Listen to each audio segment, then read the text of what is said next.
Hello, fellow heirs, and welcome back to Weekday Wind Down with the Word, where we are reading the book of Genesis. And today we will be reading Genesis 21 in the NLT version. And it reads as follows: The birth of Isaac. The Lord kept his word and did for Sarah exactly what he had promised. She became pregnant, and she gave birth to a son from Abraham in his old age. This happened at just the time God had said it would, and Abraham named their son Isaac. 8 days after Isaac was born, Abraham circumcised him as God had commanded. Abraham was 100 years old when Isaac was born. And Sarah declared, God has brought me laughter. All who hear about this will laugh with me. Who would have said to Abraham that Sarah would nurse a baby? Yet I have given Abraham a son in his old age.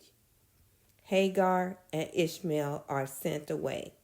When Isaac grew up and was about to be weaned, Abraham prepared a huge feast to celebrate the occasion.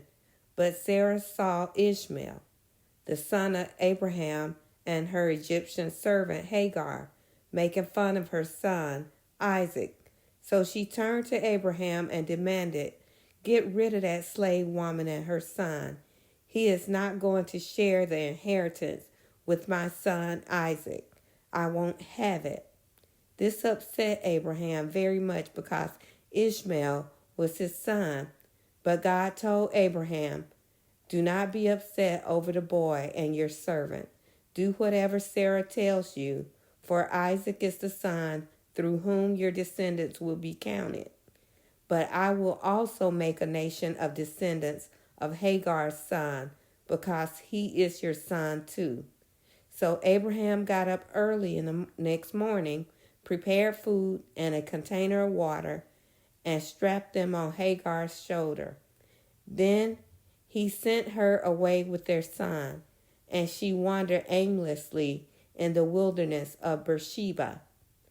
When the water was gone, she put the boy in the shade of a bush. Then she went and sat down by herself about 100 yards away.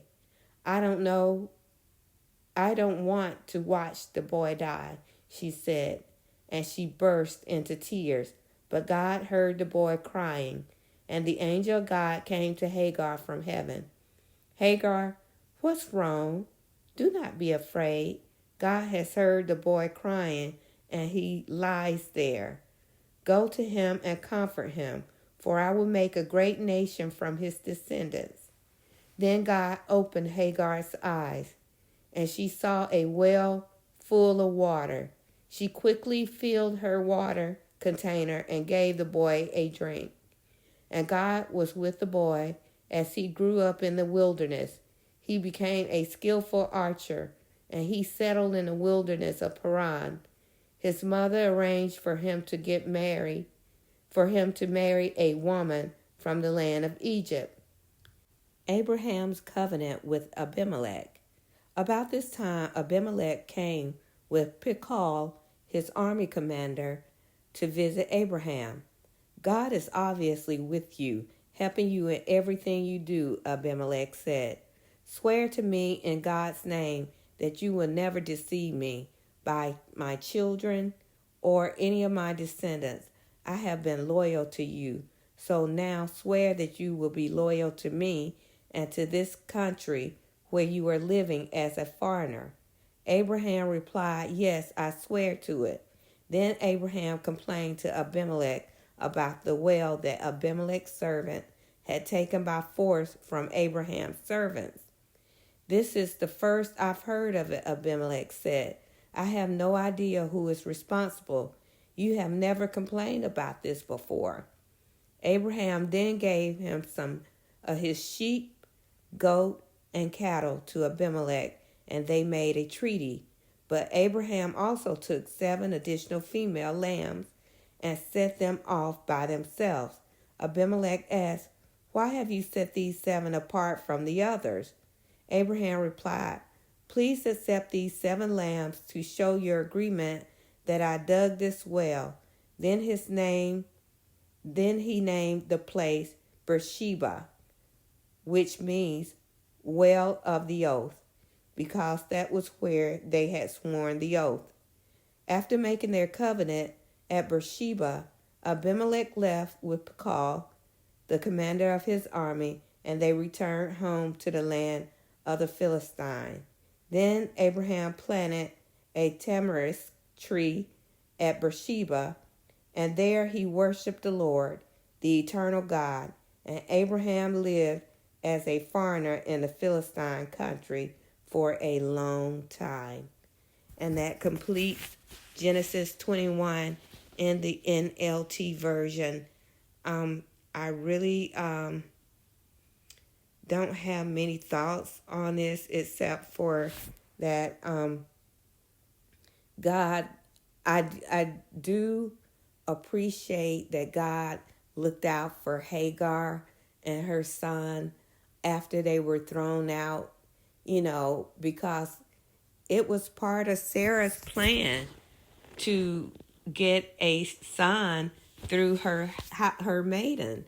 And she devised that plan. But then when it all played out, she didn't like it. She couldn't handle what was going on. But she was part of what happened. So I do like how God handled that situation. And it just makes me look at some things today and know that, even though some things could have happened out of a wrong situation, that, you can still be blessed through it. You might have got pregnant outside of marriage. God can still bless you and that child. It's not the end, or you might have, committed a crime or something like that. That is not the end.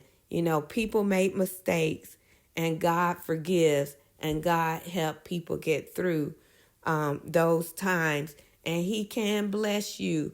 And he, in the end, you don't have to be a product, or what I'm trying to say is, just because something started out not so positive doesn't mean that it has to end that way.